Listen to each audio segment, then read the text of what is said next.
माझ्यावर काय करतोय? आत्महत्या करायची वेळ आली. ए, पगार मागवायचा ना, नको मागो मागो. अरे बाजू घेऊन नको. आमच्यावर अरे हे तुम्ही ना तुम्हाला ठिकाणी सगळ्यांना कामाला लावू. आज किशोर देसाई आणि जबाबदार आहे. आमचे जर कर्मचारी उद्या इथं काय झालं तर हा किशोर देसाई जबाबदार राहील, लक्षात घ्या. आमच्या सगळ्या कामगारांना बघा, आज कोणतून गेलेला माणूस तो त्याला जीव केला का हात खाली. आज लोक जबाबदार आहेत. आम्हाला कारण नसताना काढलेलं कामावरनं. कामावर नसताना थांबवलेले आहेत आणि आम्हाला कंपनी कारण पण देत नाही.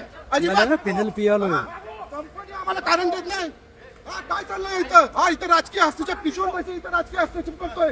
आज आमच्या माणसाची परिस्थिती बघा काय झाली तिथे. हा त्याला जबाबदार कोण आहे? आम्ही लेखी स्वरूपात त्यांच्याकडे मागत नाही. आमच्याकडे काय चुकी झाली आहे लेखी द्या आम्हाला. तरी देत नाही कंपनी आम्हाला.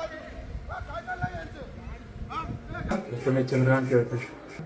सदर 7 तारखेपर्यंत ड्युटी थांबवण्यात आली आमची आणि वारंवार योगेश गौरते मोबाईलवर म्हणजे ड्रायव्हरांना सांगत आहेत की याला काढायची आहे, याला गाडीवरनं काढायची आहे.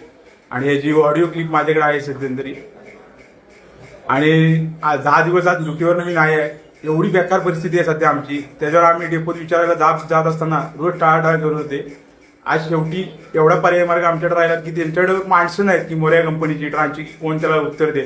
त्याला सर्वस्व जबाबदार योगेश गौरव, प्रथमेश खोत, गणेश गारे आणि किशोर देसाई राहतील.